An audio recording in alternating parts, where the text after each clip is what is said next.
คือหน้าใหญ่ เนี่ยมันแต่งตัวแต่ละเตือพวก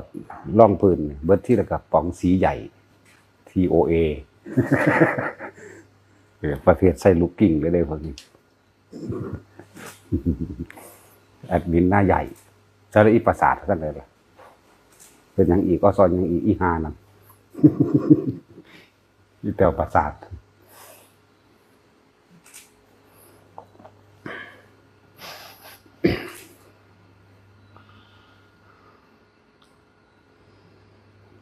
อีนี่ก็มึงก็หาทายเอานั่น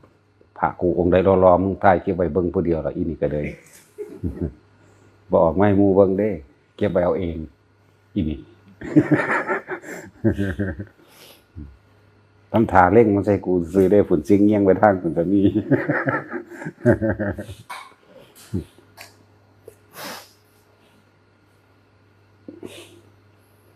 พวกกันบ่คือจักเคยเห็นผาป่าโบราณผาป่าของเก่าแบบเก่าเราที่ทวนให้ฟังว่าสมัยตะกี้พระคนเที่ยวทุดงไปตามป่าจาริกไปตามป่าตามดงสมัยตะเก่าก่อนบ่ทันได้ค่อยมีวัดบ่มีวัดผู้ใดอยากทำบุญหยังก็เวลามีผ้าหยังก็แล้วแต่เขาเจ้าสิไปยกใส่หัวอยู่ในป่าหมดละแต่ว่าท่านทั้งหลายเราใดนี่ถ้าต้องการผ้าไปใช้ขอให้ท่านทั้งหลายเหล่านั้นจงนำไปได้เลยสาธุแต่ขอผลทานที่ข้าพเจ้ากระทำนี้จงถึงแด่เขาเจ้าสิอุทิศบุญเด้เข้าใจว่าล่ะคือพวกเอาผ้าไปว่างไว้ตามป่าเลยเอื่นผ้าป่าของบางอย่างเขาเจ้าก็ไว้ตามป่าเลยดิเลยว่าสิผ้าเห็ดแบบเก่าคนซุมื้อนี่ถ้าว่าผ้าป่าต้องมีประธานต้องมีรองประธานต้องมีกรรมการมันเป็นเรื่องเป็นหน้าเป็นตาเรื่องเป็นที่ว่าเป็นเทศกาลอันใดอันหนึ่งหั่นนะต้องรอเวลาเป็นจัดเป็นยิ่งใหญ่ๆเป็นสันนา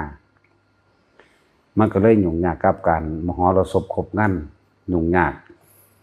กับการเลี้ยงคนเลี้ยงแขกยุ่งยากกับการต้อนรับจนเกิดกลายเป็นประเภทนี้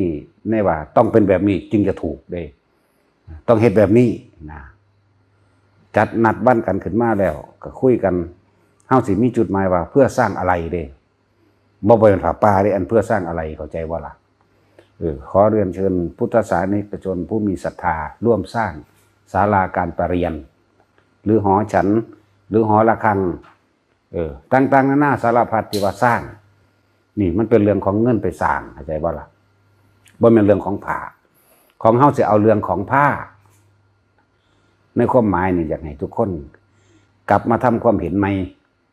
จากที่มีความเห็นพวกเฮาเคยเห็นแต่ประเภทนี้เขาเฮ็ดทอดผ้าป่าวันที่เท่านี้ผู้มีจิตศรัทธาร่วมสร้างเห็นบ่ล่ะศาลาการประเรียนบ่โบสถ์มั่งวิหารนั่นนี่มั่งหอระฆังมั่งกำแพงแก้วมั่งเห็นบ่โดยจัดเป็นวันที่เท่านี้แล้วก็พิมพ์ซ่องแจกซ่องสายนั่นสายนี่สายใต้ใหม่สายใต้เก่ามั่งมีนบุรีมั่งปทุมธานีมั่งจังสั่นเด้เก็บกันเป็นซึ่งเป็นสายนั่นแหละมันเป็นเรื่องของเงินบ่แม่นเรื่องของผ้าอันนี้เฮานี่เน้นเรื่องของผ้าบ่แม่นเรื่องของเงินเข้าใจบ่ล่ะเฮาเน้นเรื่องของผ้าแล้วก็ให้เป็นโตของตัวเองคำว่าเจ้าภาพเนี่ยตัวเองนั่นแหละออกจากใจที่ตัวเองอยากทำเข้าใจบ่ผู้ใดมีเท่าใดก็เฮ็ดไปเท่านั้นก็เลยว่าคำว่าประธานกับเจ้าของนั่นแหละเป็นประธานเจ้าของใจเป็นไงใจเป็นประธานโดยใจของเจ้าของเองอยากทำอยากถวายผ้าป่าแท้ๆมันเป็นจังไดนั่นแหละเฮาเน้นตัวนี้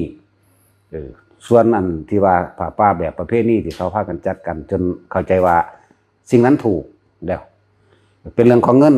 จากบ่ล่ะประธานนี่จะต้องเป็นผู้มีเงินกว่าหมู่รองประธานก็รองลงมากรรมการอีกนะของเฮาเน้นเรื่องของผ้าเน้นเรื่องของจิตใจใจเป็นไงใจเป็นประธานของเฮาเน้นอันนี้ บัดนี้สิบอกวิธีแนวทางที่เฮาไปเฮ็ดวันที่31จังซี่ถ้าผู้ใดมาถึงแล้วมาพักอยู่ในนี่มีผ้ามาน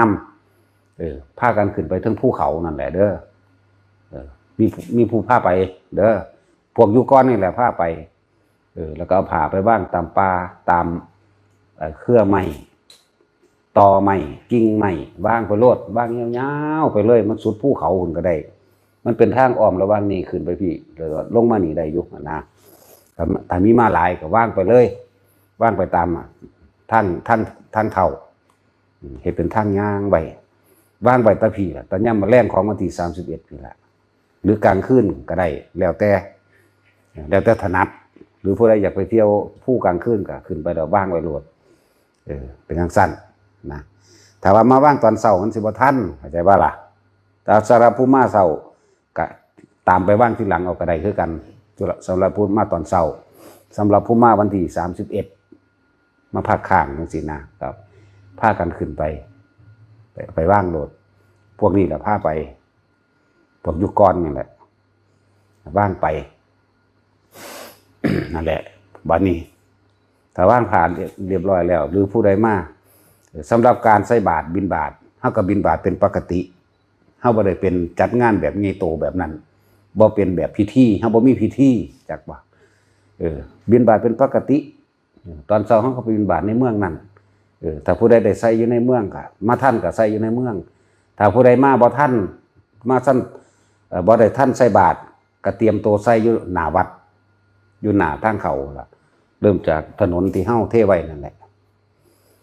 เริ่มจากถนนนั้นย่าวเข้ามาหาศาลาคือเก่าพ่อพระเพิ่นเข้ามานี่แล้วผู้บ่ท่านว่างผาก็ขึ้นไปว่างผาเลยเข้าใจว่าล่ะพาเขาเจ้าขึ้นไปว่างผาโลดตามถนนน้อยๆนี่ได้เฮ็ดไว้พวกไปปัดไปกวาดก็ปัดโลดแล้วก็พวกใส่บาตรก็ใส่พระเพิ่นบิณฑบาตแล้วเรียบร้อยปุ๊บเพิ่นก็สิมาตั้งบาตรพวกบ่ท่านว่างผาก็ขึ้นไปว่างผาเด้อแหละที่นี่ค่ะมันแล้วจังซี่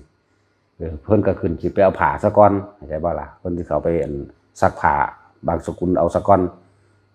นั่นแหละไปอธิษฐานเอาผ้าเดียวมันจะเอาผ้าเดียวก็จะผ้ามาร่วมไว้นี่มาร่วมไว้หม่องใดหม่องนึงในนี่แหละหรือบ่ร่วมก็สร้างดอกเพราะว่ามันแล้วเพราะว่าพระนี่เพิ่นถือเอาแล้วเพิ่นสิเอาเข้าห้องเลยก็ได้ทั้งนั้นส่วนผู้มาบ่ทันก็จังหาวิธีมาว่างไปแถวนี้แหละเข้าใจว่าล่ะคือปีที่แล้วนี่พวกมาว่างบ่ทันเฮากำลังเทศอยู่หรืออันใดอันนึงจังซี่น่ะก็มาว่างไว้ทั้งหน้านี้วางไว้นี่ถึงถวายที่ดังก็ได้ทั้งสี่คือพวกมาบ่ทันถ้าพวกมาทันก็นั่นแหละขึ้นพุ่นขึ้นไปถึงผู้โหลดว่างไปโหลดพาบิณฑบาตแล้วก็รอจังหวะสัญญาณแป้งๆขึ้นไปเอาเข้าใจบ่ล่ะขึ้นไปเอาแล้วก็เอาผ้ามาลงแล้วเราพาก็มาถวายอาหารเลยกันเลยแต่ว่าล่ะก็สิมีการเทศในอย่างน้อยนั่นแหละเทศคือเก่านี่แหละเทศคือเก่านี่แหละบ่ยังล่ะเป็นคือเก่านี่แหละนี่คือเฮาเน้นผ้าจังว่าทุกคนยังงมตั้งแต่การให้ทานในลักษณะว่าเป็นเงินมากมายอย่างหลายให้ท่านทั้งใจมั่งรักษาใจตัวเองมั่งอย่าไปงมอยู่กับการทำบุญโดยการให้ทานเพราะหลายคนมุ่งหวังทำบุญโดยการให้ทานโดยว่าต้องมีเงินหลายเนาะต้องมีของที่ราคาแพงๆบ่แม่นแบบนั้นเด้อบ่ได้เฮ็ดแบบนั้นเฮาบ่ได้เน้นอันนั้นขอให้ออกจากใจเรื่องพอเว้าอยู่ตลอดนั่นแหละผู้ใดอยากท่านบ่ต้องอายดอกอยู่ในใจของเฮาเองผู้ละบาทเข้าใจบ่ล่ะให้มันออกมาจากความเต็มใจ1ผู้ละบาทบ่เสียดายแล้วก็การให้ทานลักษณะนี้ก็อย่าไปทำทานเพิ่มทุกข์หรือทำบุญแลกของมันเพิ่มบาปอันนั้นมันก็บ่ได้ไปอ้างหมู่พร้อมผู้ละบาทแต่นี่ถ้าเป็นเรื่องนี้ให้เบิ่งใจเจ้าของต่างหากสละออกจากความเห็นแก่ตัวนี่แหมจนมากคนท่านมันบ่ได้ขาดเด้มันยังเห็นแก่ตัวมันยังเอาท่านตัวนี้ว่าท่าน100 100 200 300 1,000 10,000 แสนล้านก็สร้างมันจะเอาไปแลกเข้าใจบ่ล่ะแลกสวรรค์แลกวิมานแลกไปเกิดใหม่ให้เป็นคนร่ำคนรวยแลก เกิดมาให้เป็นเศรษฐีหรือว่าให้เป็นนั่นให้เป็นนี่แลกความมีความเป็นเข้าใจบ่ล่ะมีหยังมีสมบัติทุกอย่างมีทุกอย่างที่เจ้าของอยากได้นั่นแหละเป็นหยังเป็นผู้มีอำนาจเป็นนั่นเป็นนี่ที่อยากเป็นนั่นเองก็เลยว่าให้เบิ่งจิตใจเจ้าของแน่เฮาเน้นทางใจมากกว่าวัตถุว่าผู้ใดสิท่านนั่นนี่อย่าไปคิดยากว่าเงินเท่าใดหรือผู้สิเข้ามาปฏิบัติจังสิถามว่าค่าใช้จ่ายเท่าไหร่บ่มีดอกมาโหลดต้องเตรียมตัวยังไงก็สุดข้างขี้เจ้านั่นแหละอย่าป๋าโตมาเด้อย่าป๋ามาเด้ไฟจูดเด้ มีอีหลีได้หลานเนี่ยว่าจังสันใส่ชุดอะไรมามั่งแม่มึงกูสิว่าบิกินี่บ่วะ เนาะตัดสินเอาแบบนั้นบ่ใส่ชุดอะไรมาต้องเตรียมชุดเองไหมสันอุ้ยกูก็บ่เตรียมให้ละกูบ่มีกูก็มีแต่ผ้าเหลืองนี่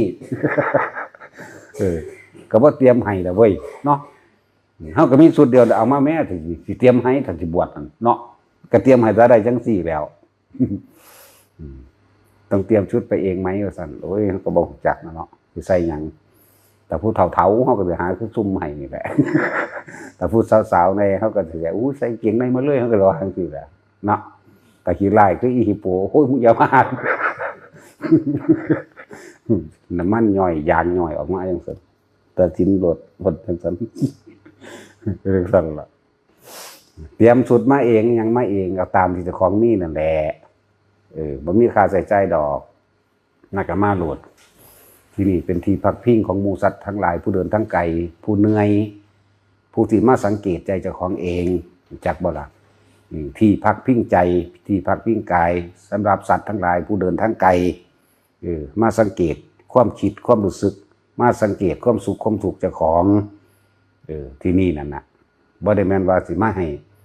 บ่แม่นว่ามาจ้างอยู่เด้นั่นแหละเฮาต้องการคนที่รู้ธรรมเห็นธรรมจริงๆนะแบบนั้น นั่นแหละพอเข้าใจหลายๆเรื่องผาป่านี่เนาะก็ไปว่างไปตามป่าโลดว่างไปตะกลางคืนพุ่นผู้ใดมาท่านตอนใดก็ว่างไปโลดแล้วผู้มาบ่ท่านจังเอามากองไว้นี่ข้างหน้านี่ซะก่อนอาหารก็เฮ็ดเป็นปกติคือเก่าเฮานั่นแหละนั่นแหละ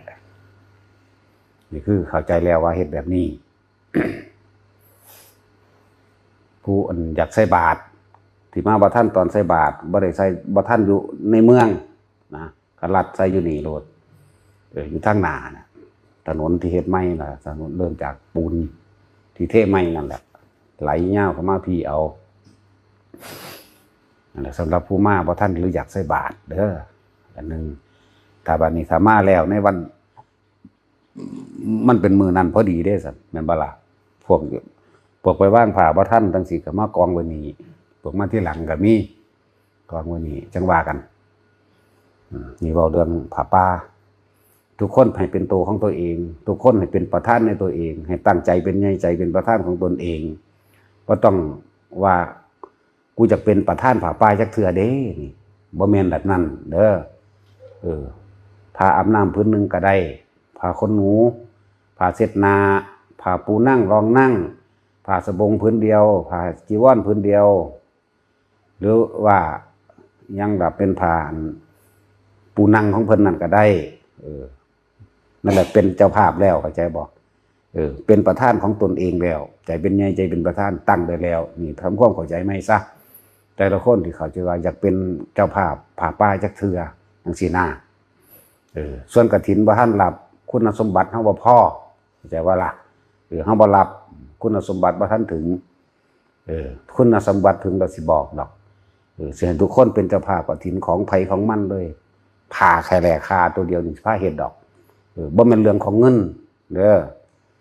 เป็นเรื่องของผ้าส่วนเงินก็ต่างหากเงินก็เอาคือเก่าหั่นแหละรู้จักบ่ล่ะแต่ว่ามาคนละแบบเด้อเฮาบ่ได้เน้นเงินเด้เจ้าภาพผ้าป่ากองละเฮาบ่ว่าจังซั่นเด้คนละบาทซ้ำแหมเข้าใจบ่ล่ะนั่นแหละจังซั่นก็จักถวายทานตรงนั้นก็คนละบาท เป็นธรรมดาจังซั่นที่เขาว่าภิกษุรับเงินและทองผิดนั่นน่ะ เนาะเรารับเพชรด้วยอย่าลืม ทองได้แล้วเงินได้แล้วเนาะบัดยังแต่เพชรนะมันบ่เข้าถึงความเป็นจริงพวกวายจังสันพวกบ่ฮู้จักบ่เข้าถึงพุทธกรณะมันบ่ได้รู้โดยธรรมชาติของมันเป็นตามยุคตามสมัยเห็นบ่ล่ะ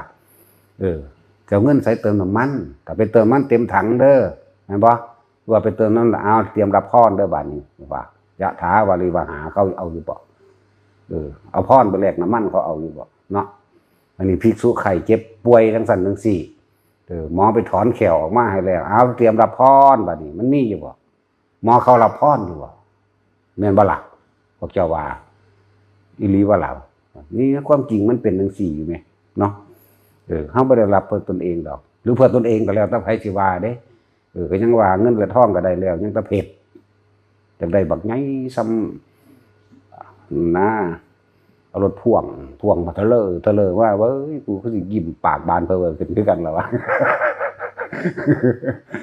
ลองเบิ่งแม่ว่านี่มาสร้างประเทศมาพัฒนาประเทศพัฒนาคนนี่แม่นบ่ล่ะจังซั่นเด้อนั่นแหละไผจักว่าก็ว่าโลดว่ามันเลือดหัวออกเฮานี่เอาเนาะตัดสินเอาเด้กับตัดสินนี่ถึงสิบอกว่าให้ไปรับเอาอยู่ที่นั่นครูก็ไปเด้เพชรก้อนว่าไงครูรู้บ้านนี่เนาะตะทอนนี่ก้อยนี่ก็เอาเด้บ่ได้เอาใหญ่ปานนั้นก็ได้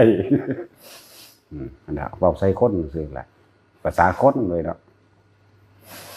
จังซั่นคนแปลว่าวุ่นวายแปลว่าคิดมากแปลว่าหาเรื่องอยากบอกกับคน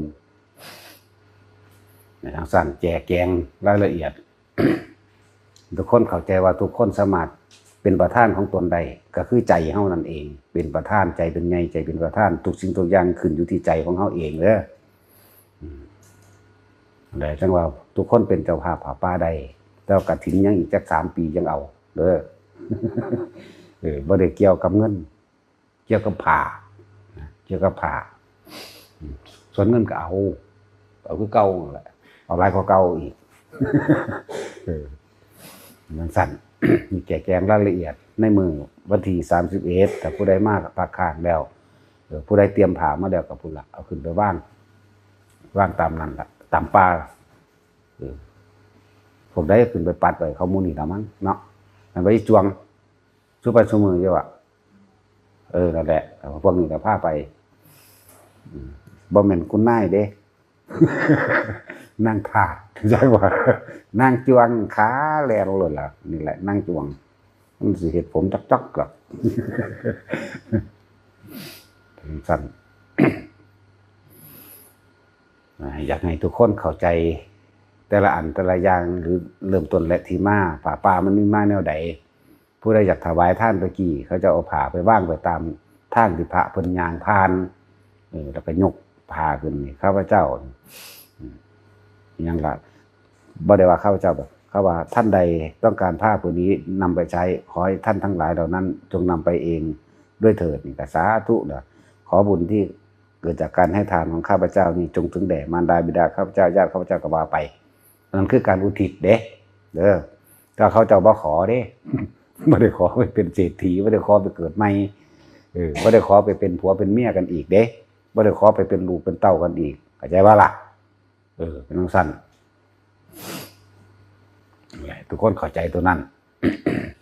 ไปถึงสมัยก่อนภิกษุทั้งหลายตะกี้เขาเจ้าเขาไปเห็นผ้าปุ๊บนี่เขาเจ้าสิขึ้น3 ครั้งเด้ผ้านี้มีใครเป็นเจ้าของหรือไม่1 ครั้งผ้านี้มีเป็นเจ้าของหรือไม่2 ครั้งนะผ้านี้มีใครเป็นเจ้าของหรือไม่นะแต่รอจังหวะจักหน่อยหนึ่งก็หากไม่มีใครเป็นเจ้าของข้าพเจ้าจะถือเอานี่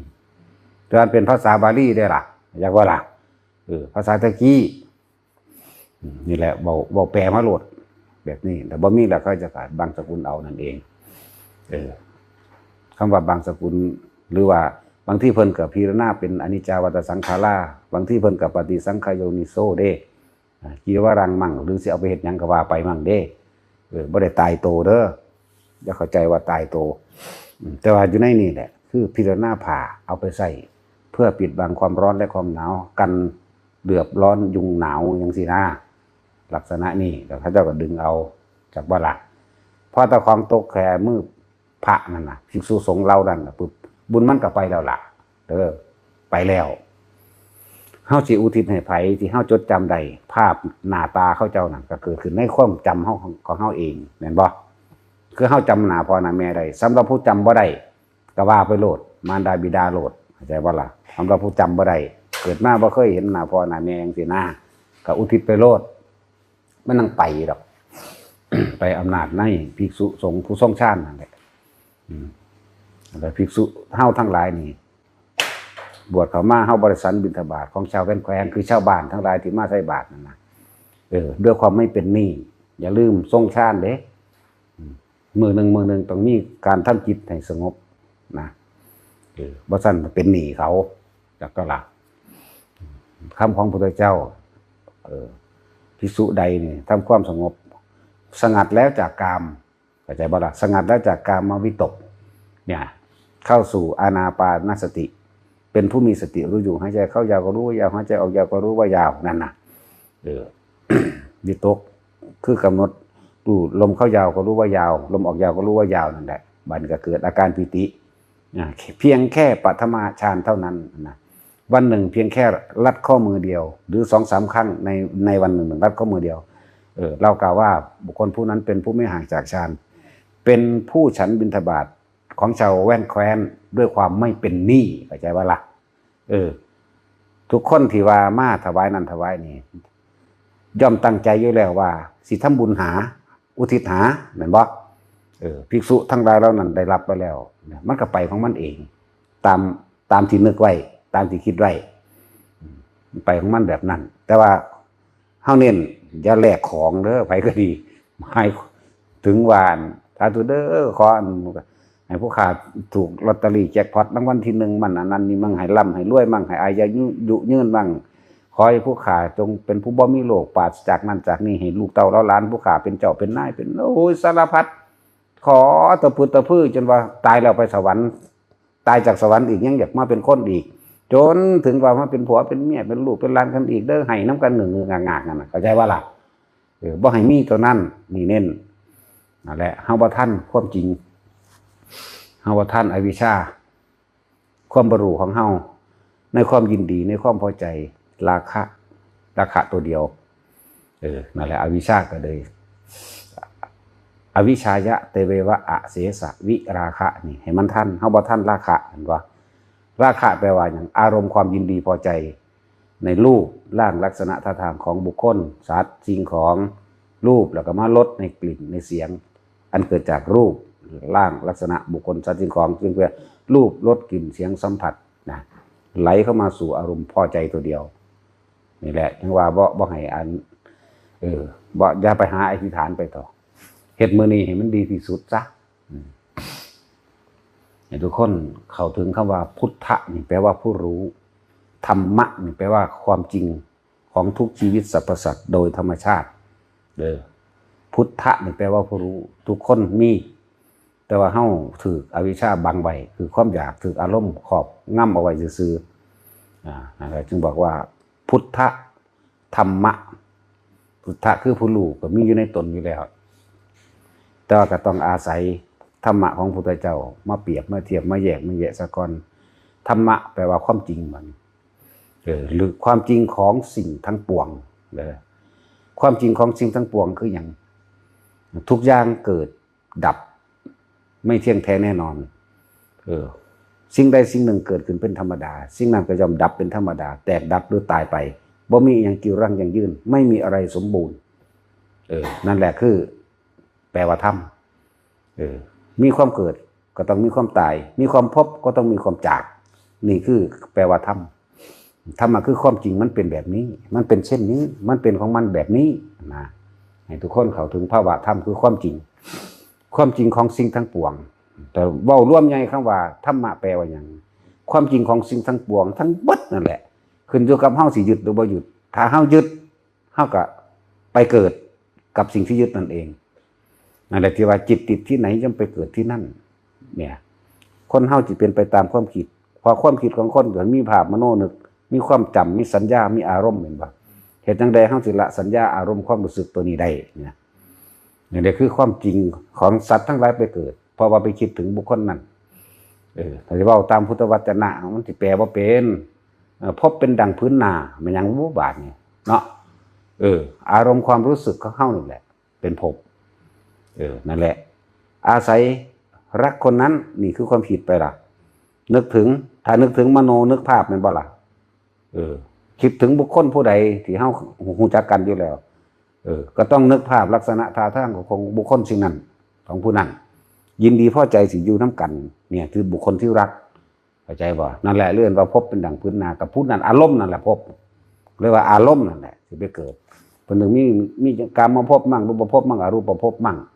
แต่ส่วนมากมันอบายภพที่การรวมอยู่ในกามภพเด้อบายภพอบายภูมิก็ดีนะบัดนี้เฮาสร้างผู้ใดเฮาก็เห็นหน้าผู้นั้นแหละจริงหรือว่าจริงเนี่ยน้อมกับมาหาเจ้าของเด้อนี่คือความจริงที่เจ้าของเป็นหันกับมา10 ปีสร้างกันอยู่กับสร้างบ่ลืมเด้เนาะบ่ลืมคิดถึงหน้าปึ๊บขึ้นมาโหลดแล้วก็คิดถึงเรื่องราวต่างๆนานาที่สารพัดที่เฮ็ดมันโกรธมันแค้นกันนั่นแหละพบเกิดได้นั่นแหละพบนั่นแหละพื้นหน้ามันสิไปเกิดนั่นแหละสั่งคืออารมณ์ความรู้สึกในความไม่พอใจลงนรกเด้จะลืมเด้อันนี้นี่เด้ตัวมันบังไว้มันปัดไปหานรกเลยนั่นนะก็อาศัยบุคคลผู้นั้นคิดถึงบุคคลผู้เกลียดเห็นบ่ล่ะแล้วก็ปรุงแต่งไปนั่นมันสร้างระบาดเกิดความรู้สึกไม่พอใจปุ๊บสมว่าใจขาดตายในขณะนั้นไปเลยได้นรกเลยได้นะนั่นแหละจังว่าแยกแยะนี่คือว่าธรรมะคือสิ่งทั้งปวงนั่นเองที่พวกเข้าบรรลุก็เลยค่อยๆแยกแยะค่อยๆแจกแจงนี่ทุกๆคนเข้าใจว่าธรรมะแปลว่าอย่างสัพเพธัมมานี่จะเอาบาลีมายืนยันบัดนี้เอาบาลีมาอ้างบ่ได้ยืนยันหรอกอ้างซะคือว่าอ้างอิงสัพเพธัมมานี่สิ่งทั้งปวงบ่ล่ะเนี่ยธรรมะแปลว่าหยังล่ะแต่ว่าสัพพะแปลว่าสิ่งทั้งปวง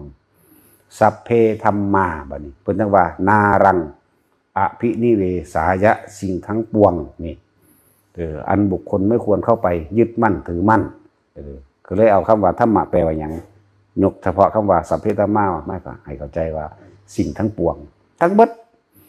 ไม่ควรเข้าไปยึดมั่นถือมั่นถ้าเฮายึดเด้คำว่าสิ่งทั้งปวงก็ที่มันเกิดกับตาหูจมูกลิ้นกายรูปเสียงกลิ่นรสของเจ้าของเองนั่นแหละยึดมั่นถือมั่นพอใจก็และพอใจก็ยึดมั่นถือมั่นไม่พอใจก็ยึดมั่นถือมั่นเด้คือเฮาสั่งนั่นแหละกูบ่พอใจกูสั่งมันนั่นแหละยึดบ่ได้รู้เรื่องเด้นั่นน่ะว่าเจ้าของยึดเพราะว่าถ้าเฮาสั่งผู้ใดเฮาคิดถึงผู้นั้นรูปร่างลักษณะท่าทางและเรื่องราวต่างๆนั่นน่ะเกิดในความรู้สึกเฮาทันทีนั่นแหละพบเกิดพบเป็นดังพื้นนาถ้ามันใจขาดตายตอนนั้นเด้นี่แหละบุคคลนั่นน่ะมันไปสั่งพบไว้ก่อนตายมันว่าตายแล้วจังไปเด้ตายแล้วค่อยไปเกิดบ่แม่นเด้พบนี่เกิดก่อนสร้างไว้แล้วสร้างจากสัญญาปรุงแต่งสัญญาอารมณ์ความรู้สึกนั่นแหละแค่ใดเฮาสิละสัญญาตัวนี้ได้ล่ะนั่นแหละความจำตาหูจมูกลิ้นกายรูปเสียงกลิ่นรสนั่นแหละสัญญาก็ดีแม่นเบิดนี่ก็ธรรมะแปลว่าสิ่งทั้งปวงนี่ก็ทั้งปวงทั้งเบิดอีกเข้าใจว่าล่ะ แล้วความจริงของโลกทั้งเบิดนั่นน่ะก็เอิ้นว่าธรรมะอีกสิ่งใดสิ่งหนึ่งเกิดขึ้นเป็นธรรมดาสิ่งนั้นก็ดับไปธรรมดาการพบคือการเริ่มจากการเกิดคือการเริ่มตายทุกคนเกิดมาแล้วที่จะไม่เปลี่ยนแปลงไม่มีที่จะสมบูรณ์ไม่มีอีกมีแต่ความบ่เที่ยงแท้แน่นอนไหลเข้าไปสู่ความแตกความดับความตายทั้งนั้นเนี่ยนี่ก็ธรรมะนี่ก็แปลว่าธรรมะความจริงของสิ่งทั้งปวงคือกันแม่นบ่ล่ะทุกคนเกิดมาสิบ่เจ็บบ่ไข้บ่ป่วยมีแต่คนอยู่บ่ได้มีเด้มีเบิดนั่นแหละความหิวก็เป็นโรคอย่างยิ่งแม่นบ่ซั่นฆ่าคนได้เด้โรคหิวคือเฮาเห็นในหลายๆอย่างนำโทรทัศน์พัดลมนั่นแหละมันหิวมันเป็นหลักกินมันเป็นหลักกินก็ไปตีไปฆ่ามันก็มีบางทีมันโกรธแค้นขึ้นมามันมาฆ่าขึ้นก็มีเด้ครับกูไปขอกินซื้อขอแล้วบ่ให้นี่ได้จังว่าหลายๆอย่างที่เห็นเฮามาเห็นจังซี่แล้วมันน่าสลดใจเฮ็ดจังได๋เฮาสิออกจากสิ่งทั้งปวงนี้ได้นะปล้นกินก็มีฆ่ากินก็มีแม่นบ่ล่ะขอแล้วบ่ให้ก็มีคนเฮาบ่มีล่ะมันจังสัตว์มันจังหลักมันจังฆ่าจังปล้นจังกี้ที่เป็นโจรโดยสันดานบ่มีดอกทุกๆคนโดยอนุสัยปรารถนาความสุขเสมอกันนั่นแหละ แต่ว่าถูกบีบคั้นลั่นแท่งมากเขาหลายก็เลยเกิดเป็นความกดดันและเกิดเป็นความไล่ก็มีบางคนก็บ่ได้ตั้งใจเป็นโจรดอกโจรข้าวแดงก็บ่ได้ตั้งใจเป็นโจรได้เราทุกข์แล้วก็เฮ็ดให้เฮ็ดหน้าโจรก็พระราชาก็มาเก็บสวยเก็บนั่นเก็บนี่พวกทหารตำรวจทั้งหลายในสมัยนั้นเสนามาตทั้งหลายมาถูกรังแกข่มเหงแล้วก็เป็นคนดีคนซื่อสัตย์เด้แล้วก็เลยตั้งกุกตั้งแก๊งขึ้นปล้นแมงคนรวยเลยเห็นบ่ไปแก่คนจนนั่นมันมีมาตั้งสมัยพุทธกาลแล้วที่มาของโจรข้าวแดงได้หยังมาก็มารังแกเบียดเบียนข่มเหงเอาของเล่านั่นแหละเขาก็แต่เขาเจ้าก็เลยเกิดว่าของบางอย่างถ้าเฮาบ่เฮ็ดแบบนี้ก็เป็นไปบ่ได้ก็เลยเฮ็ดนั่นแหละก็เลยว่าตัดสินใจว่าแล้วถ้าไผสิว่าชั่วหรือว่าเลวหรือว่าดีแล้วตั้งกกของเราเองนั่นน่ะมีลูกน้องบริวารตั้ง 30,000 กว่าเด้คนละเริ่มต้นแรกกับผู้เดียวซะก่อนแล้วเริ่มมีคนเข้าใจแล้วก็เป็นคอยสะสมเข้ามาเรื่อยเลยเป็นที่มาของโจรข้าวแดงแต่เฮาว่าสมัยซุมื้อนี้ก็ว่าหมู่เสือใบเสือมเหสวนเสือดำบางทีนะแต่สมัยซุมื้อนี้มาเขาเจ้าบ่ได้เลวร้ายดอกนะมันนึงมีนั่นแหละอันนี้ก็คือความจริงของสิ่งทั้งปวงคือกันเฮาก็บ่ควรยึดมั่นถือมั่นคือกันหลายๆอย่างให้ทุกคนคิดเอาทุกคนคิดเอาพวกเจ้าสิเบื่อหน่ายหรือพวกเจ้าสิพอใจแนวใดก็แล้วแต่ว่าธรรมะนี่บอกไปกลางๆเดี๋ยวถ้าไผสิเห็นพอปัญญาเอาให้กันบ่ได้ความเห็นเอาให้กันบ่ได้ความคิดบังคับกันบ่ได้บ่มีไผความขังความคิดบ่ได้ผูกมัดความคิดใส่ตอไม้ลักไม้บ่ได้แต่ผูกร่างกายนี่ผูกได้แต่ผูกใจผูกความคิดผูกจิตนี่ผูกบ่ได้แต่ว่าล่ะแต่ว่าเฮาให้เป็นกลางๆเบิดทุกคนแล้วถ้าไผสิถือเอานั่นแหละหม่องมันสุดท้ายมันเป็นหม่องความปล่อยความว่างมันเป็นของไผของมันเด้แต่ว่าให้หลักการให้แนวทางให้เสมอกันส่วนปัญญาพวกเจ้าสิเห็นแจ้งเห็นจริงหรือถอนหรือบ่ถอนเป็นเรื่องของไผของมันเด้ตัวนั้นและกรรมแก้ให้กันไม่ได้เห็นบ่ล่ะปัญญาเอาให้กันมาได้เรียกว่าความบริสุทธิ์นั่นน่ะบุคคลผู้หนึ่งเมื่อถึงความบริสุทธิ์แล้วจะทำให้อีกบุคคลผู้หนึ่งถึงความบริสุทธิ์นั้นเป็นไปไม่เป็นอันว่าไม่มีเป็นไปบ่ได้เด้อเป็นสั้นกรรมแก้บ่ได้ปัญญาให้กันบ่ได้ความบริสุทธิ์ให้กันบ่ได้นั่นแหละ แล้วก็บ่ต้องไปว่าไผอีกวาสนาที่บ่เคยมีธรรมะต่อกันสิเขาก็บ่มากับเฮาดอกเขาก็บ่เข้าใจเฮาดอกเข้าใจว่าล่ะที่หลายๆคนว่ามาภาวนามาจังซั่นจังซี่พยายามอธิบายให้เขาเข้าใจว่าดีจังซั่นดีจังซี่อย่าไปสนใจปล่อยตัวไผตัวมันโลดเอาตัวเองเถอะนั่นแหละจังซั่นทุกคนเอาใจเป็นใหญ่ใจเป็นประธานใจเจ้าของเองคือเป็นประธานผาป่าเนี่ยเจ้าของก็เป็นประธานเองเด้อเดี๋ยวอีกสัก3 ปีที่4จังเป็นประธานกฐินบอกให้ฮู้ดอกว่ามันเป็นแนวใดตอนนี้คุณสมบัติบ่พอ จักว่าล่ะพระเฮาหน่อยพระเฮาบ่ทันได้หลายเข้าใจบ่ความเป็นพระความสละออกจักว่าล่ะบ่แม่นโกนหัวห่มผ้าเหลืองเอิ้นพระเด้อยู่นี่บ่เอิ้นวางสั้นภิกษุสงฆ์จักว่าล่ะ ถ้าเฮายังหน่อยอยู่ให้มันหลายก่อนเข้าใจว่าตาสินบ่แปลว่าจังซี่เด้บ่แปลว่าหลวงตาสีอันยังก็อันตีนไก่เด้ เล็บมือนางจังซั่นแหละนั่นแหละให้เขาเจ้าสำรวมระวังคอยละของเขาเจ้าไปเลยซะก่อนคุณสมบัติบ่พอเปล่าเขาจะเอาก็เอาโลดให้ทุกคนนั่นน่ะบัดนี้คำว่าพุทธะเด้อหมายถึงว่าผู้รู้ก็ให้รู้ให้ตัวเองธรรมะคือสิ่งทั้งปวงนี่แหละทุกคนมีเข้าใจคำว่าสิ่งทั้งปวงโดยธรรมชาติของมันเป็นของมันแบบใดการเกิดเป็นเหตุแห่งความตายนี่ตถาตามันเป็นจังซั่นของมันอยู่แล้วการพบเป็นการเริ่มจากนี่ก็เป็นของมันจังซั่นอยู่แล้วนี่ก็เอิ้นว่าธรรมะความจริงของสิ่งทั้งปวงทั้งเบิดนั่นแหละอยู่ที่ว่าเฮาสิถือหรือบ่ถืออยู่ที่ว่าเฮาสิลำพึงลำพันอะไรนะ เห็นจังไรเฮาสิหันเข้ามาสู่ความรู้ในตัวเองได้เห็นได้เฮาสิละได้นี่ต่างหากคือพระพุทธเจ้าเพิ่นก็สอนไว้แล้วละเฮาก็เว้าอันเก่านี่บ่เว้าอันใหม่ดอกว่าอานาปานสตินี่แหละมันง่ายนั่นแหละเฮาศึกษาคำสอนเฮาศึกษาคำสอนของเพิ่นแล้วเฮาก็เอาคำสอนของเพิ่นมาเปรียบเทียบกับประสบการณ์จริงในชีวิตจริงของเจ้าของเองนี่ธรรมะเห็นบ่ล่ะสิ่งทั้งปวงที่ตัวเองนี่คือประสบการณ์จริงในชีวิตจริงของตัวเองมาเทียบกับคำสอนแล้วเข้าใจป่ะนี่โอ้เข้าใจว่ามันเป็นเช่นนั้นโอ้มันเป็นจังสันอีหลีเป็นคือเพิ่นว่าทั้งเบิดนั่นแหละระบาดนี้ทุกคนก็เห็นแล้วว่าทุกข์เป็นแบบนี้สาเหตุทุกข์เป็นแบบนี้วิธีดับทุกข์เป็นแบบนี้เดี๋ยวทุกข์ดับไปเป็นแบบนี้แต่ในขณะที่เฮามีชีวิตอยู่ในปัจจุบันณขณะนี้เฮาเฮ็ดจังใดเฮาสิดับทุกข์ได้ในปัจจุบันณขณะนี้นี่ต่างหากบัดนี้ทุกคนลงตัวเบิดนั่นแหละอนิจจังทุกขังอนัตตานี่เข้าใจเบิดทุกอย่างว่าเที่ยงแท้แน่นอนดอกสิ่งทั้งใดเกิดขึ้นมาเนี่ยตายเบิดแหละดับเบิดนั่นแหละก็เข้าใจนี่เอิ้นว่ามีความเห็นตรงละบาดนี้เป็นความเห็นนั่นแหละเป็นมีความเห็นถูกต้องแล้วบัดนี้เป็นอนิจจังอนัตตาแบบนี้สิ่งใดสิ่งหนึ่งเกิดเป็นธรรมดาสิ่งนั้นก็ดับตายเสื่อมสลายเป็นธรรมดานี่เป็นความเห็นที่ตรงถูกต้องเฮ็ดจังใดเฮาสิบ่ไหลไปตามสิ่งนี้บัดนี้บ่ไหลไปตามตาที่เห็นบ่ไหลไปตามหูที่ได้ยินบ่คิดไปนั่นแหละแต่ว่าไหลก็บ่เข้าใจอีก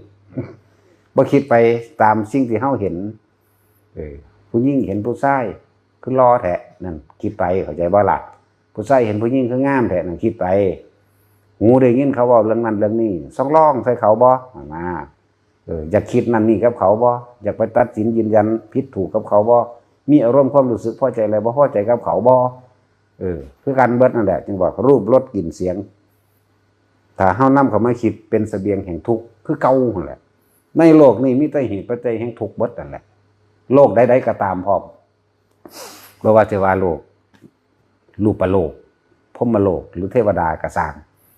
เขาทุกข์คือเฮาคือกันนั่นแหละว่ามันว่าทุกข์เด้ทุกข์คือกันทุกข์ทั้งใจจำเด้นั่นทุกข์เอาตัวเนื้อมันเลยเด่นนั่นน่ะเฮาแต่ทำนั่นทำนี่ผิดพลาดมาแล้วเฮายังแก้ไขตัวเองได้อยู่เด้อแต่ว่าเขาแก้บ่ได้เด้นั่นแหละเทวดาศูนย์บ่ได้เด้โมโหปึ๊บลงนรกปึ๊บบ่ได้จังซั่นเด้เฮาเนี่ยโมโหบ่ทันได้ตายมันยังมาแก้ไขตัวเองได้อยู่เด้อนั่นแหละแก้ไขได้พุทธกรณะการกะธรรมให้ทุกคนเข้าใจสภาวะของธรรมะคือสิ่งทั้งปวงเด้อเนี่ย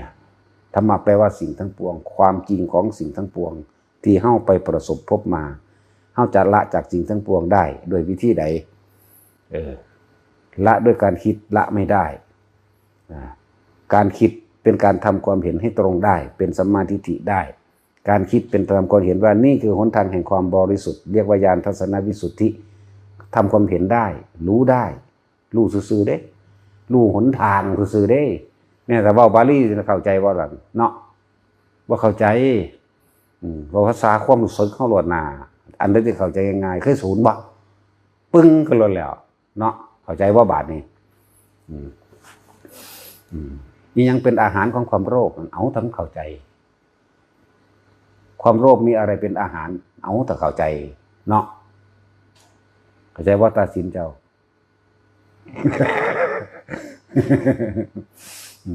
อิมัสมิงสติอิทังโหติเอาถ้าเข้าใจลองเบิ่งหน่อยบ่เข้าใจดอกเพราะสิ่งนี้มีสิ่งนี้จึงมีเนาะยังถ้าเข้าใจแบบนี้นั่นทั้งสั้นแล้วเอาถ้าเข้าใจว่าวิญญาณการกะหารเขาว่าเอาถ้าเข้าใจเด้อบ่ใส่เขาซื้อดอกแง่มาดีหลายโคตรแม่มึงนี่นะก็อีหลีนั่นแหละโตมันยังยึดนะนี่คือสิ่งทั้งปวงคือกันเขายังยึดกับสิ่งใดก็ทุกข์กับสิ่งนั้นเห็นบ่บ่ได้เข้าใจว่าเจ้าของถูกเด้กลัวผู้อื่นจะผิดเบิ่งดูธรรมดาบ่ตัวเองไม่รู้ผิดตัวเองเด้นั่นที่ตัวเองกำลังยึดว่าพูดไม่ตรงเห็นบ่กูบอกน้ำทุกข้ามดอกเข้าใจบ่ล่ะมันเป็นพุทธกรณะเข้าใจบ่ล่ะบ่เว้าน้ำดอก มันก็คล้ายกันตัวก็บอกภาษาบาลีฝรั่งเนาะมันก็คือว่าฝรั่งเลยเฮาว่าภาษาเฮาโลด นั่นแหละให้ทุกคนเข้าใจคำว่าธรรมะแปลว่าความจริงของสิ่งทั้งปวงสิ่งทั้งปวงที่เฮาประสบพบมาด้วยประสบการณ์จริงในชีวิตจริงของเราเองแต่ว่าเฮาสิยึดติดหรือบ่ยึดติดเนี่ยการเห็นตามความเป็นจริงนั่นคือการเห็นเนี่ยเรียกว่าญาณทัศนวิสุทธิเห็นหนทางแห่งความบริสุทธิ์แล้วเห็นหนทางแห่งความสิไปพ้นทุกข์แล้วหนทางมันคือหยังก็นี่เด้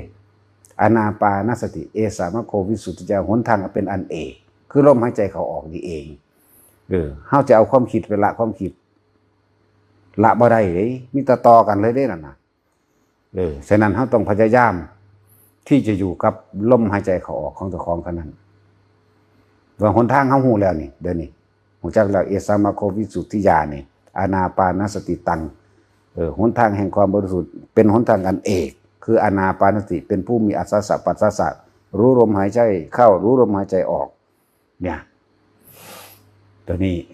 เป็นเฮาก็พยายามเอาตัวทำความรู้สึกอยู่กับลมเข้าลมออกบัดนี้เพิ่นก็บอกอยู่แล้วในคำว่าปฐมฌาน เพิ่นบอกอาการบุคคลที่ฝึกหัดในอานาปานสติจริงๆนั่นน่ะ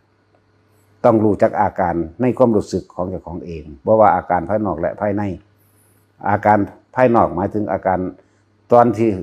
แรกเริ่มต้นแรกเลยฮะเว้าโดยหลักการพวกเธอไปอยู่เดือนว่าง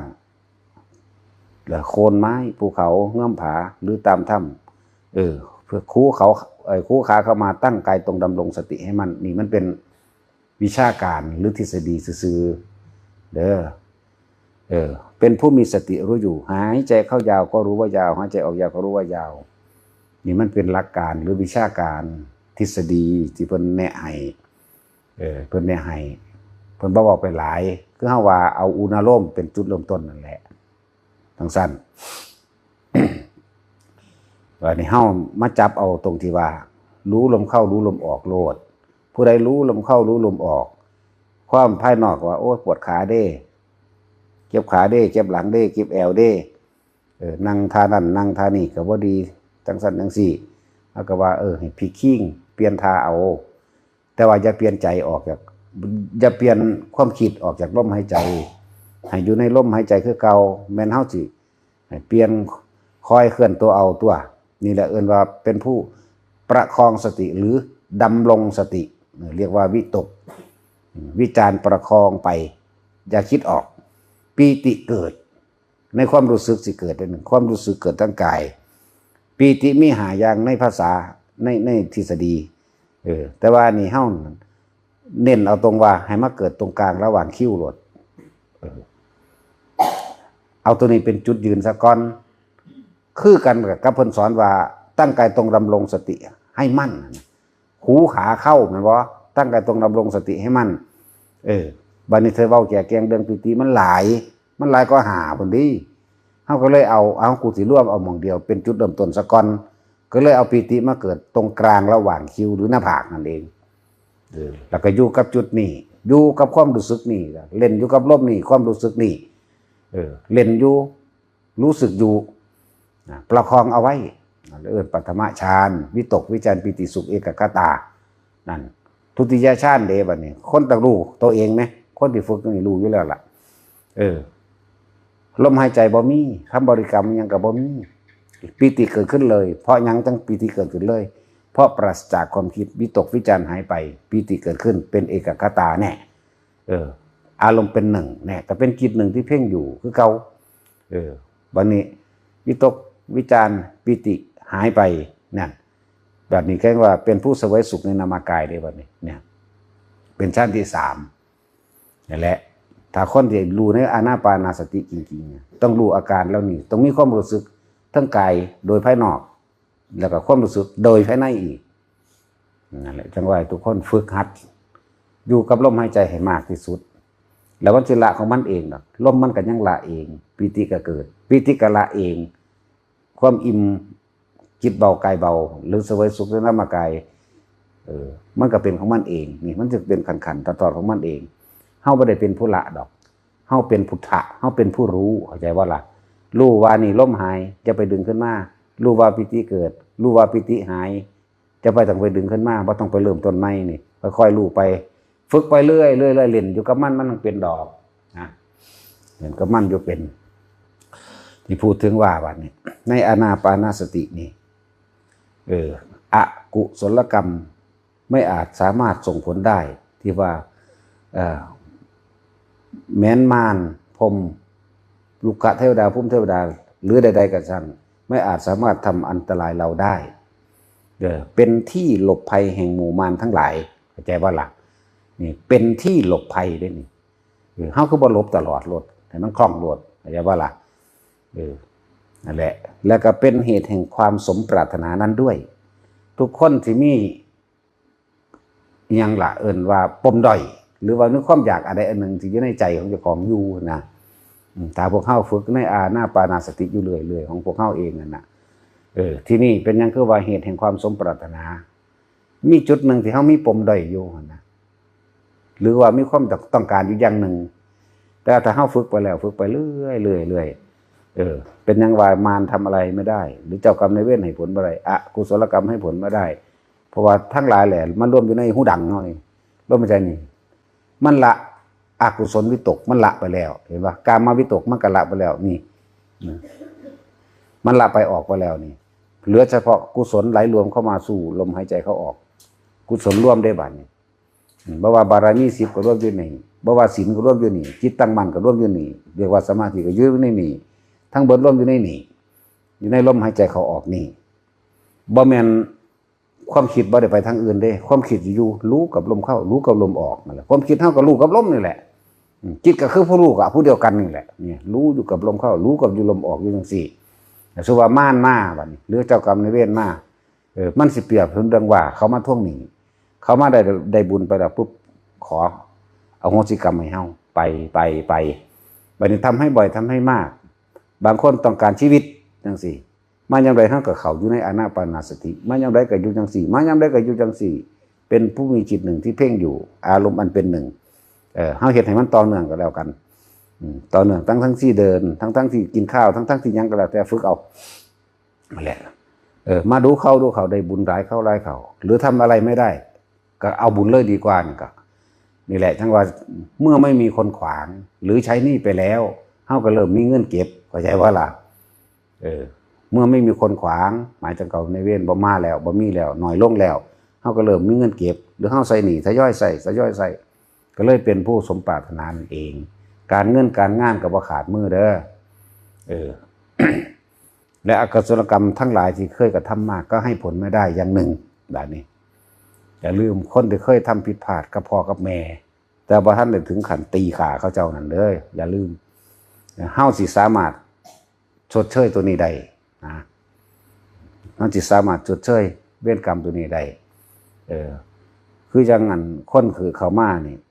บ่ไปทำความเดือดร้อนเสียหายให้ผู้ใดผู้หนึ่งเสียชีวิตและทรัพย์สินนี่แหละตลอดทั้งคนและสัตว์นี่นะขณะนี้มันเป็นศีลแล้วสิเป็นการสดใสของเจ้าของเองนึงแล้วก็พ่อแม่ก็สิบ่ได้ลำบากใจญาติพี่น้องก็สิบ่ได้ลำบากใจบุคคลที่มีความสงบแบบนี้แล้วมันก็เป็นการชดเชยบุญคุณอย่างหนึ่งคือกันเด้บ่ว่าอย่างหนึ่งแต่อย่างหลายพร้อมนั่นแหละเขาเจ้าก็สิบ่ได้ตกบ่ได้คิดนำบ่ได้คิดนำหลายคนที่เคยอาจสิญาติพี่น้องหรือพ่อแม่วิตกเวลากินเหล้ากินยาบ้ามามันสิอาละวาดอาละเวไปนั่นบ่ล่ะ แล้วก็บางที่คนที่บ่เคยได้ยินได้ฟังทำอนันตริยกรรมฆ่าพ่อฆ่าแม่เด้อนันตริยกรรมนั่นน่ะบ่ฮู้เด้ว่าเจ้าของสิตกนรกมกใหม่โอ้ยอีกนานนับบ่ได้ล่ะยกตัวอย่างคือขนาดว่าพระโมคคัลลานี่ตั้งสมัยจักรีพระพุทธเจ้าแล้วขนาดพ้นมันมาแล้วเศษกรรมยังเดินขา500ชาติจนว่ามาชาติสุดท้ายเป็นพระอรหันต์แต่ก็ยังถือขาอยู่เห็นบ่ล่ะจังสั่นแล้วเท่าใดพระพุทธเจ้าเรื่องที่ว่ามาเนี่ยบ่ได้ขาตายได้ค้อนตีปั้วลงไปยังไดกะลูกเอ้ยหนีไปพ่อแม่เฒ่าแล้วให้เจ้าหนีไปหาอยู่ให้กินกับลูกกับเมียเจ้าจะว่าต้องห่วงพ่อปล่อยพ่อถิ่มปล่อยแม่ถิ่มไปเลยตีปั้วเจ้าของละตีวางแผนเข้าใจว่าล่ะนั่นแหละสำนึกได้ เห็นบ่ล่ะกราฟขึ้นมาหรือว่าขาเมียบัดนี้อีนั่นมันหูแก้วมันหนีก่อนนั่นแหละชีวิตของเรากับพระโมคคัลลาภาษาลิบุตรเลยบ่ค่อยมีเมียปานใดมาแบบนี้นั่นแหละทุกคนให้เบิ่งเอาทำอันละเอียดลึกซึ้งบ่มีผู้ใดกล้าว่าขอสิว่าให้ฟังผู้เป็นพ่อเป็นแม่อย่าให้ลูกขาเด้ถ้าให้เข้าใจบ่ล่ะถ้าฮักลูกน่ะอย่าให้ลูกขาเด้มันเป็นอนันตริยกรรมมันจะได้ใส่กรรมเท่าไรมื้อพระพุทธเจ้าก็แล้วเลิกบ่เป็นขามันก่อนเข้าใจบ่ล่ะเข้าใจว่ามันแค่ขาสัตว์ธรรมดานี่แหละบ่ได้นักหนาปานใดดอกถ้าฮักลูกนะขามันก่อนจะมันขาเว้าจริงได้นี่แม่นบ่เอาเห็นว่าอันธรรมดาอาชาติศัตรูนั่นน่ะถ้าบ่ทำอนันตริยกรรมตัวนั้นสามารถบรรลุอรหันต์ในศาสตร์นั้นได้แต่ว่าเสือกไปทำอนันตริยกรรมก่อนนี่บ่คือขาพอนั่นน่ะแม่เล่ารู้เรื่องได้นั่นน่ะนั่งโกศลนั่นน่ะรู้เรื่องได้นั่นน่ะนั่นแหละพยายามเอาลูกไปขาอยู่ตลอดพ่อก็นำไปเอามาไว้ตลอดเอาไปมาด้วยขาพออีหลีเห็นบ่ล่ะจังซั่นแหละมื้อพระพุทธเจ้ามันสิขึ้นบ่ล่ะนะเข้าใจบ่ล่ะนี่เว้าความจริงเด้นี่ธรรมะรู้จักบ่ล่ะโอ้เว้าปานว่าอยู่ในเหตุการณ์เขาว่าอีกแล้วเนาะแต่สินเขาว่าละยากหยังภาษาสิไปรู้เหตุการณ์ซื่อเนาะนั่นแหละนี่คือเว้าเอาในตำราก็มีมาแบบนั้นแล้วแต่ว่าบ่มีผู้ใดว่าบ่มีผู้ใดกล้าว่าแบบนี้ย่ายลูกขาเด้อขาแมงก่อนนั่นน่ะ เขาย่านบาปเนาะเฮานี่บ่ย่านจักบ่ล่ะ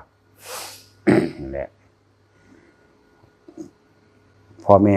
ฆ่าลูกมันบ่ได้นักหนาบาปบ่บาปแก้ได้บ่ได้แน่เป็นอรหันต์ได้คือเก่าถ้ามันคนสิมาเข้าฝึกธรรมะแล้วนี่เฮาเว้าหม่องมันสุดแต่ว่าลูกฆ่าพ่อฆ่าแม่เป็นบ่ได้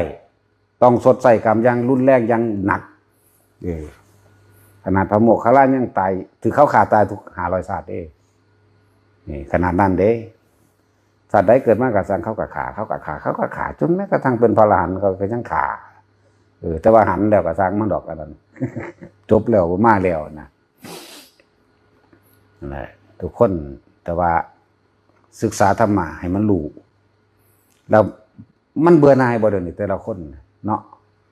บ่แม่นกูศูนย์อย่างเดียวว่ากูบ่อยากมาเกิดกูอยากบ่เกิดทั้งศูนย์เด้อันนั้นเป็นอารมณ์นะเป็นอารมณ์เฮ็ดจังได๋เฮาสิละอารมณ์ทั้งปวงได้ละอารมณ์อยากแม้แต่อยากไปนิพพานนี่ก็ต้องให้ละเด้บ่ธรรมดาเด้วิธีละนี่บ่แม่นการคิดเด้อเลิกคิดหยุดคิดอสังขตธรรมนี่แปลว่าหยังอสังขตะนี่แปลว่าไม่คิดปรุงแต่งในสิ่งทั้งปวงเข้าใจว่าบาทไหม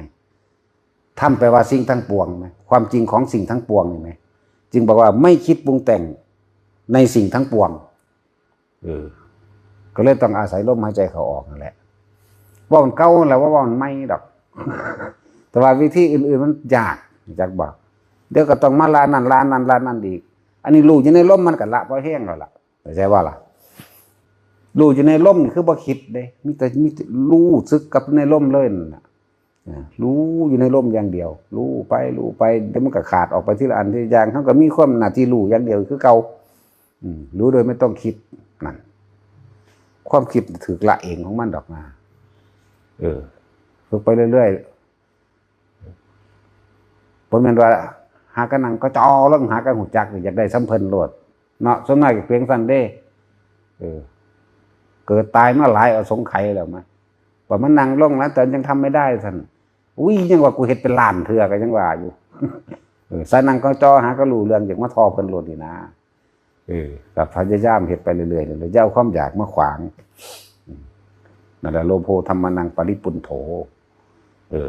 บุญแปลว่าความดับเย็นเด้นั่นแหละที่บอกว่าบุญแปลว่าความดับเย็นจึงบอกว่าความอยากของตนเป็นอุปสรรคของตนความอยากของตนเป็นอุปสรรคแห่งความสงบของตนเด่นนะบุญนะจึงว่าโลโภธัมมานังปริปุณโธจังสั้นทุกคนฝึกไปเรื่อยๆเหตุเป็นหูในเจ้าของดอกละได้ขนาดน้อยบ่มีผู้ใดมาบอกว่าละได้ซ้ำนั่นละได้เท่านี้คนนั้นเป็นโสดาคนนึงเป็นสกิทาคาบ่มีดอกเด้อเจ้าของเองรู้ในตัวเอง ตัวที่รับรองตัวเองได้เบิ่งความรู้สึกของตัวเองในความไม่คิดเลยนี่เบียดเบียนทำร้ายผู้ใดผู้หนึ่งเสียชีวิตและทรัพย์สินตลอดทั้งคนและสัตว์บ่มีในความรู้สึกนั้นบ่มีเลยนั่นแหละรองรับคำว่าอริยะตัวเองรองรับตัวเองเด้บ่มีผู้ใดไปว่าได้ดอกถ้าว่ามีแต่พระพุทธเจ้ารู้เท่านั้นแหละพระพุทธเจ้าเพิ่นก็ตายซะโดนแล้วเพิ่นบ่มาบอกเฮาดอกเข้าใจว่าล่ะตัวเองต้องรับรองตัวเองตัวปัจจตังในตัวเองตัวคำอ้างซื้อดอกเข้าใจว่าล่ะเฮาก็เว้าตามเหตุการณ์ปัจจุบันณขณะนี้ตัวเฮาบ่ไปยกอ้างว่าพระพุทธเจ้ามาซั่นจังซี่เด้เพิ่นตายซะโดนแล้วยังแต่เฮาล่ะสิตายตามเพิ่นบัดนี้เข้าใจว่าล่ะ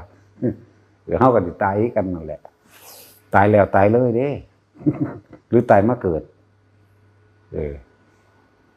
พระเนี่ยศีลสิตายมาเกิดครูบารมีก็มีฮิปโปอยู่บ่อธิษฐานกันไว้หลายพระธาตุแล้วว่าแม่นบ่ไปแก้เด้อสั่นแล้วให้ทุกคนเข้าใจให้เห็นความจริงในตนเองด้วยบาดนี้ธรรมะนี่ความจริงของสิ่งทั้งปวงที่เกิดกับเฮาเองภายนอกบ่ปานใดดอกเบิ่งเพื่อว่าตรวจสอบตัวเองซื่อดอกภายนอกผู้นั้นตายผู้นี้ตายก็เบิ่งมาเจ้าของที่กูก็สิตายนี่หว่าคือกันตัวเฮ็ดจังใดกูสิบ่เกิดนอนนี่นะนั่นแหละว่าทุกคนฝึกเอา